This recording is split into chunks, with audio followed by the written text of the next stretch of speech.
Welcome to the Secrets of College Planning, and I'm your host, Anthony Uva. Today, we're going to get some insight into international admissions at the college level. My guest today is Joe Giacalone. He is the Executive Director for International Admissions at Marist College, and welcome to the show. Thank you for having me. Yeah, so usually I start my guests where they went to college. So where'd you go to school? I actually went here. You did? I did, but I didn't start out as a Marist Red Fox. I actually started at a community college. Oh. And I was there for a bit and then transferred over to Marist and completed my degree here. Oh, great. Yeah. So let's just go back in time a little. When did you start thinking about going to college in high school? Was it freshman year of high school, senior year? When did it all begin for you? So going into high school, I knew I wanted to go to college, and I knew I had to go to college. Both my parents are educators. They were both received their bachelor degrees and their master degrees at the community college level, and they always wanted me to go away to college. So the idea to get an education was always there. It was not a question for anyone in the family. So going into high school, I knew I needed to go to a high school that was going to set me up to go away to college. But when I was a freshman, I was thinking about my sports and thinking about my friends, and really wasn't thinking about college just yet. I just knew it was down the line. Right. And then probably junior year, my summer of junior year, we usually go camping up in the Adirondacks, and we just took a roundabout way of getting there by visiting a bunch of colleges. And then if I had swim meets in areas where there was a college in town, we'd visit that college and check it out, see how it went. Great. So now you get to college, you get to Marist here. What's your first experience? What's your first take of what Marist College is all about for you? Well, I didn't call my parents for 5 weeks when I got here. And that's because I just wanted to dive into the college culture. I'd been at a community college before, and that served its purpose, but I really wanted to just jump into college life and figure everything out as fast as I could. So my first experience here was a great one. I was known as Transfer Joe for a while, and that eventually wore off.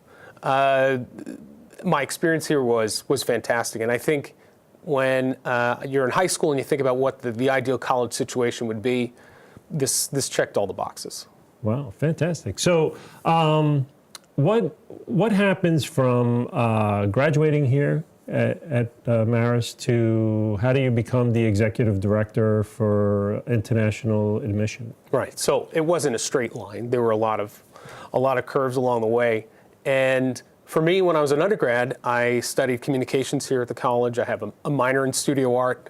This is a place where I felt like there were so many different opportunities that I just needed to take advantage of as many as possible. And that included internships and study abroad. So when I was an undergrad, I studied in Italy for a semester, which certainly changed the course of my life and shaped my worldview as it is today, just by having that one experience of being abroad. And I banked all of my internship time into my second semester of senior year. So I was able to land an internship at Comedy Central for my senior year, and I would commute down to the city a few days a week. I'd work at headquarters in Comedy Central, and then I'd do a bunch of different things, work in the tape library.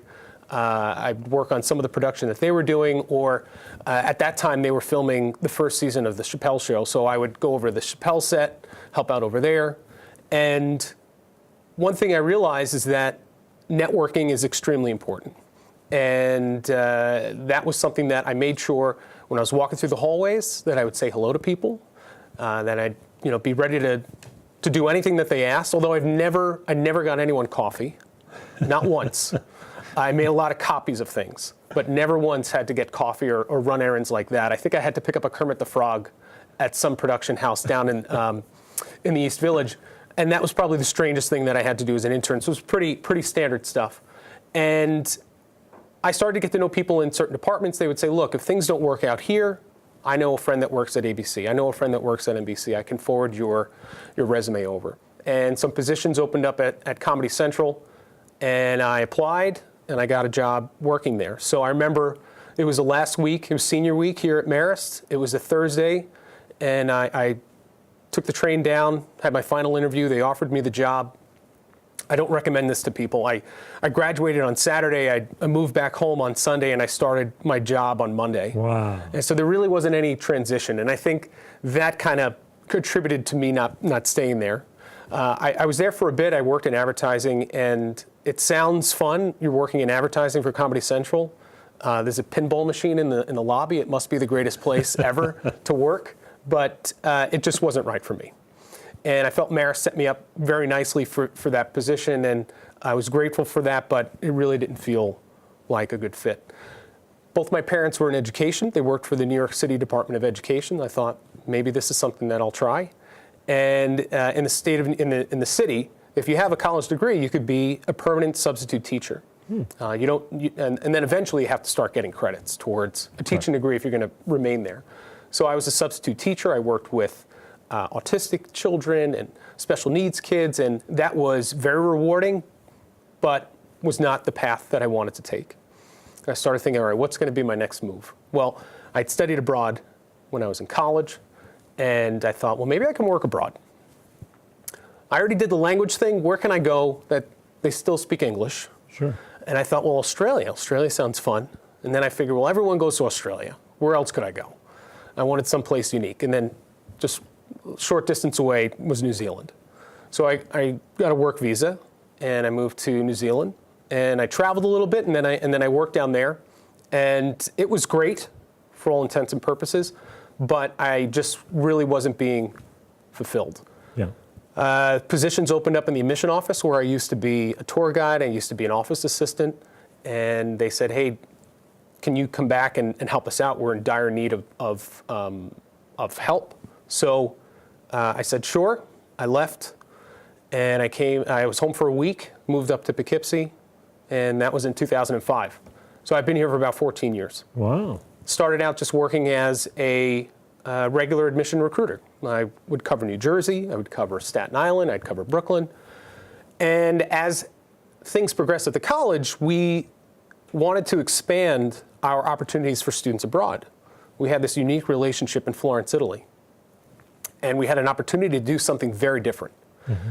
And meaning I was at the college at the time, I had nothing to do with it, but the college created a 4-year bachelor degree program where students can live in Florence for all 4 years. Wow. They get a Marist degree. They never step foot in New York. And that was a unique proposition at the time. Wow. So the college went forward with it, of course, and they needed someone to read the applications for those students. And they thought, well, Joe studied in Italy, so he should read the applications. And of course, I jumped on that opportunity. And then that campus started to bring in some international attention. We had students taking interest in us from abroad at the New York campus as well. And my role started to grow from there, where I would work with the Italy campus, I'd work with the international students coming to New York. And then in 2010 is really when the admission office decided, all right, let's have someone dedicated solely to the international efforts. And that's really when my position was created, and has also grown since that time.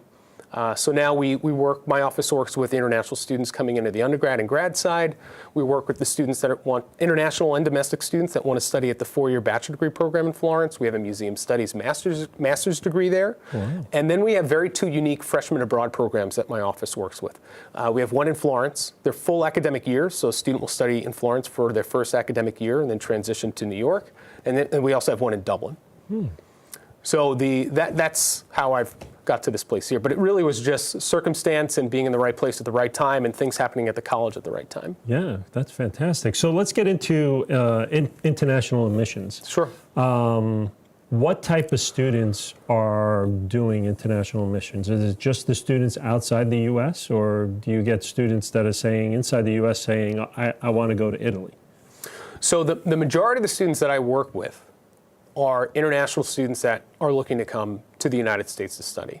So there are about 35% of our students studying in Florence are international, but the numbers there are smaller than New York just because the majors are limited. There's only about 9 different degrees offered there. So the population in Florence is a bit smaller than the population here in New York. So we do work with those students, of course, but the students that are coming to us from abroad are coming in all different ways. So they might be athletes that are here to continue with their sport. Mm-hmm. They could be students that came to the United States at the high school level to have a high school experience in the United States, and then they know about Marist, so they'll come to us that way. There are students that are going to international schools where they have an international curriculum or they have a U.S.-based curriculum in their home country, and they'll come to us that way. And then there are students that are coming from their national high schools, so they're attending their school as a nothing international about it, but they want an international experience, and then they'll apply to the college. And then the grad side, a lot of our international students are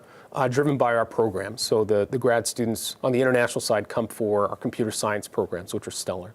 Gotcha. So a lot of their interest is driven by the prestige of that program. Now, students here in the United States, do they find out about this when they get to Marist College? I hope not.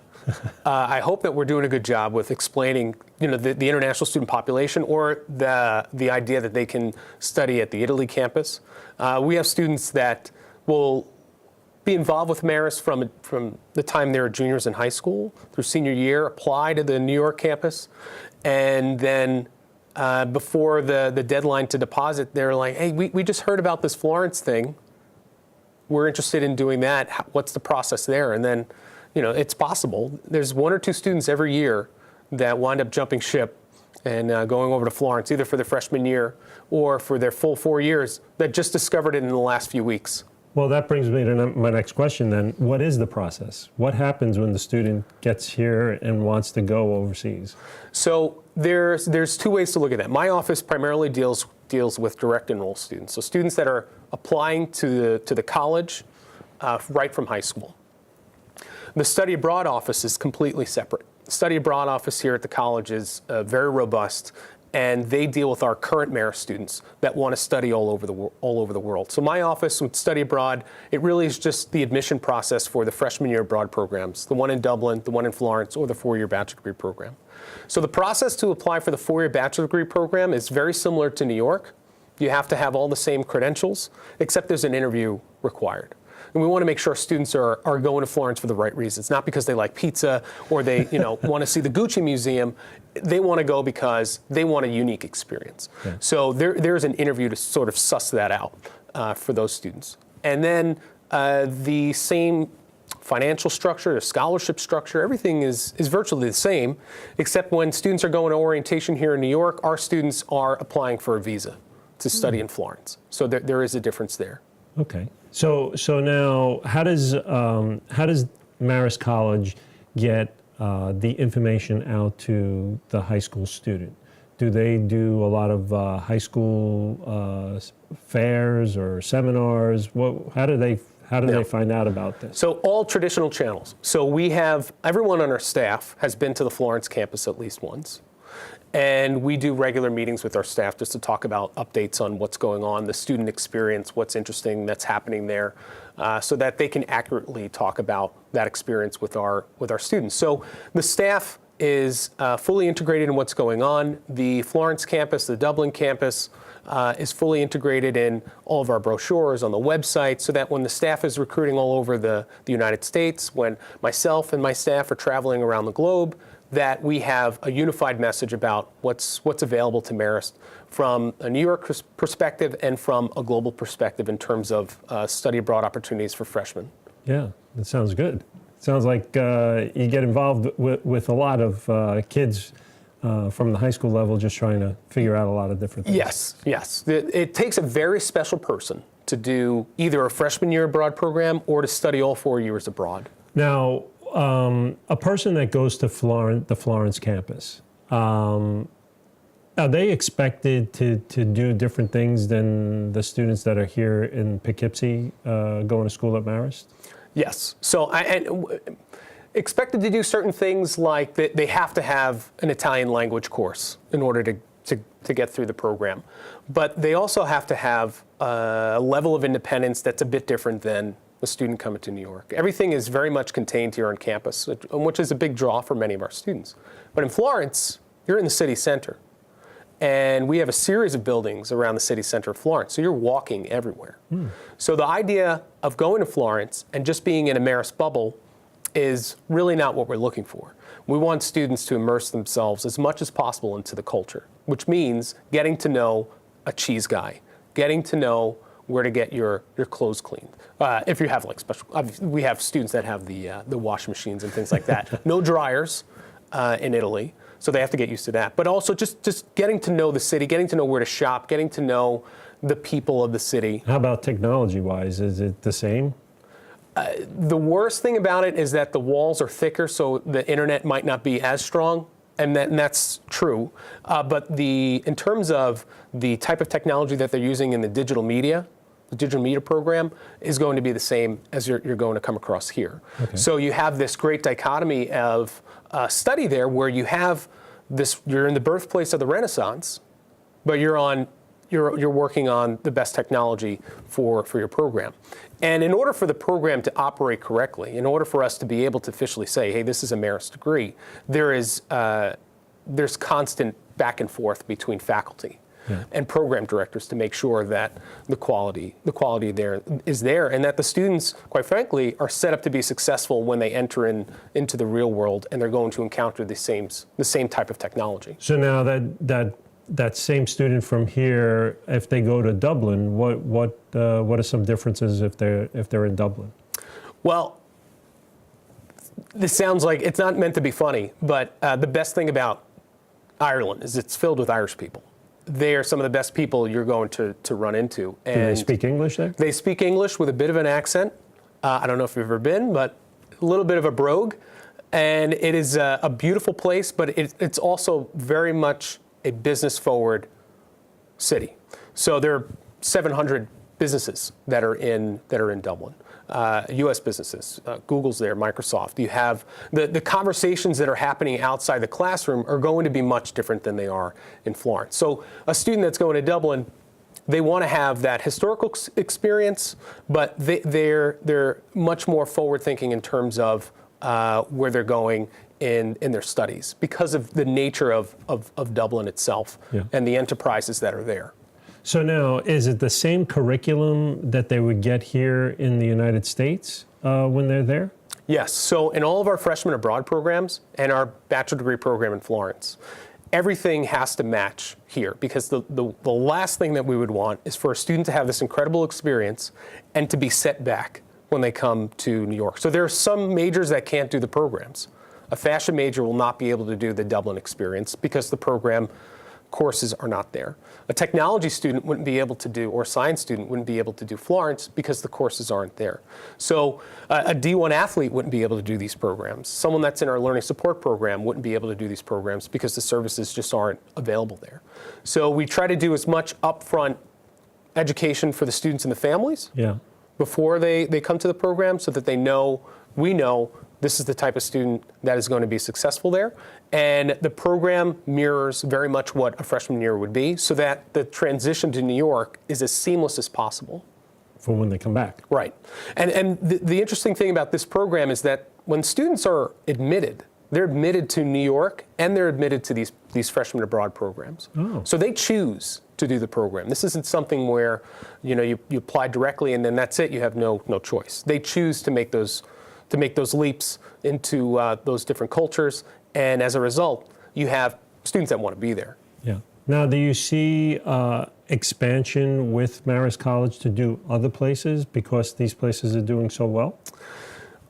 So that's above my pay grade. I would love to have freshman abroad programs in a few key places in other parts of the planet, but I think what's interesting about Marist is we want to make sure that if we're going to step into something like this and expand, we want to make sure we do it right. So to give you an example, the Freshman Florence experience has existed for just over 10 years, and the Dublin program is only 2 years old.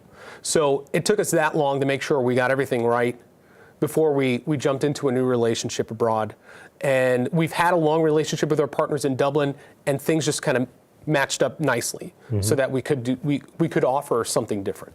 Now, do you see the faculty actually change as well? Like, does the faculty come here to the United States as well as the faculty from here go to Florence and Dublin? So we have faculty that will do more exchanges with Florence and New York just because of it's more robust in terms of the number of faculty that are in Florence, because we offer a degree there, and we have our faculty that we'll have Italian faculty come here and our faculty go there. And in Dublin, that doesn't exist as of yet. But the Dublin students have unique opportunities that other freshmen won't. So they participate in a leadership conference in London.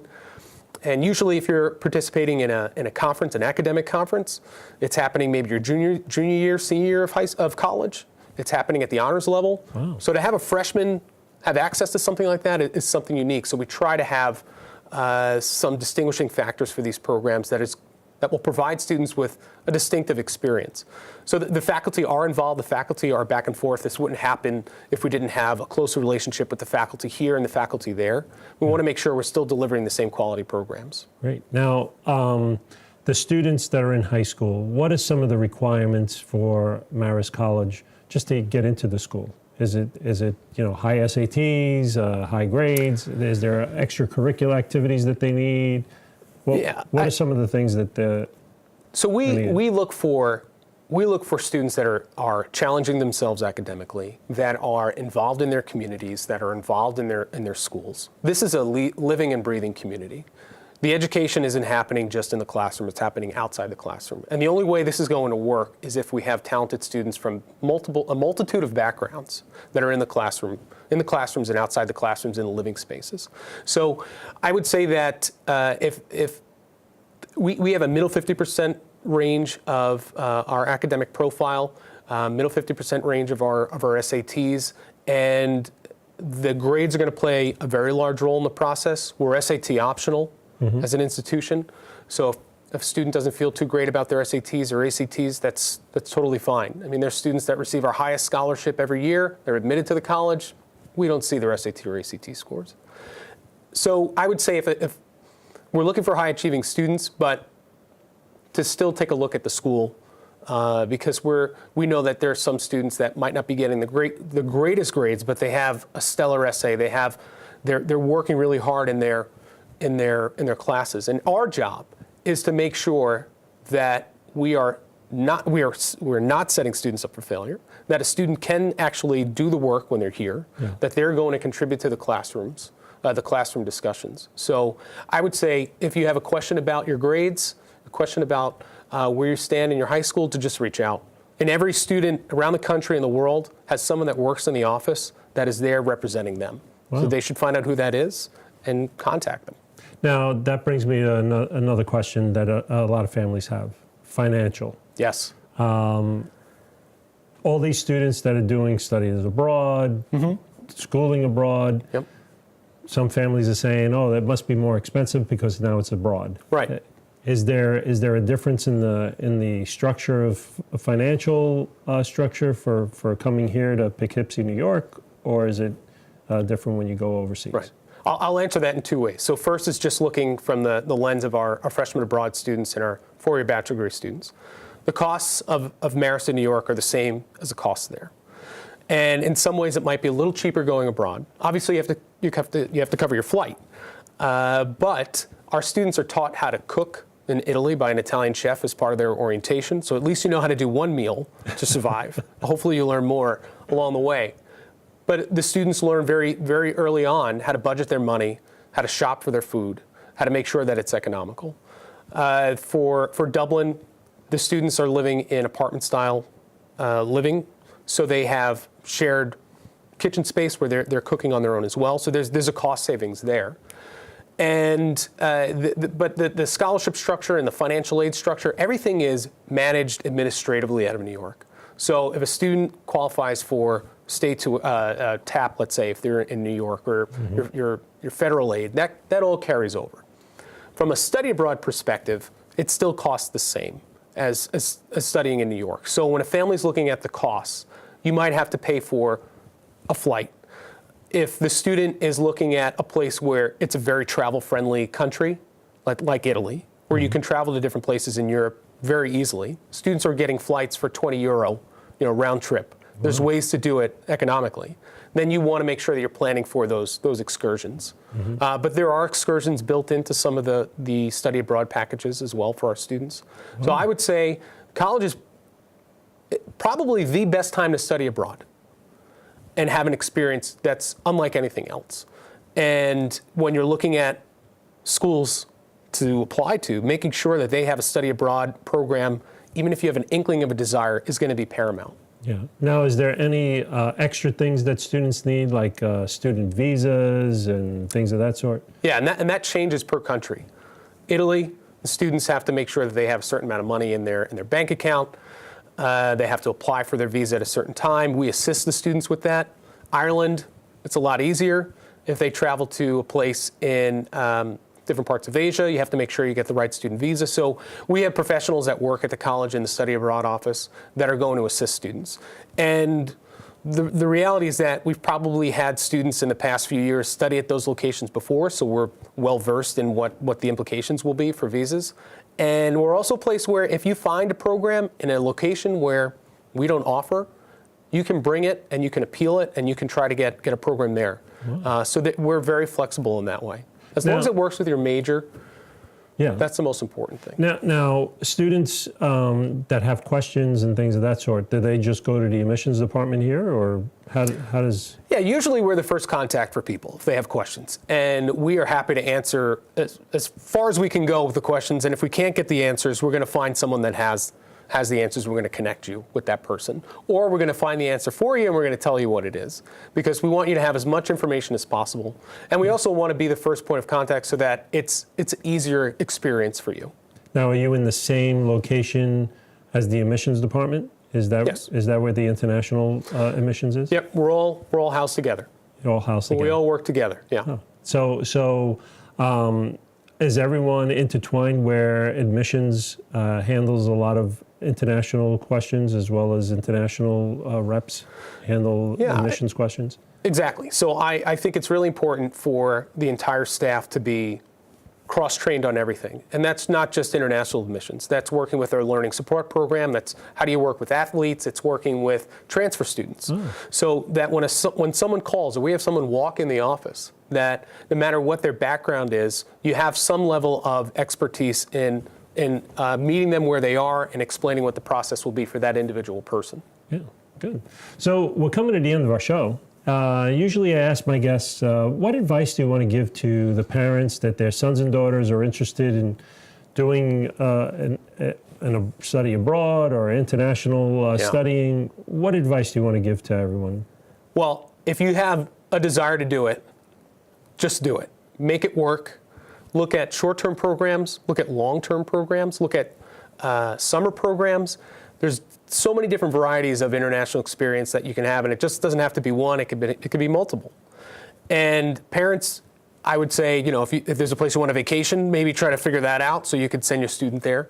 But all joking aside, it's making sure that you're on the website, you're reaching out to the staff, but you're also reaching out to students that are not being put in front of you by the admissions staff, by the college.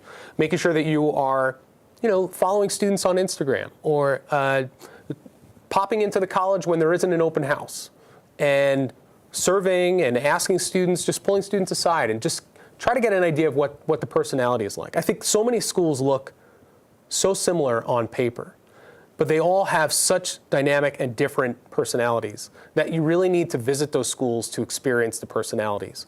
And I think for many students that are at Marist and probably across the country, sometimes it comes down to just feeling. How do you feel when you're on campus?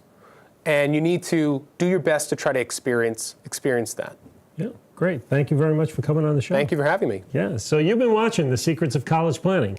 I'm your host, Anthony Uva. Until next time.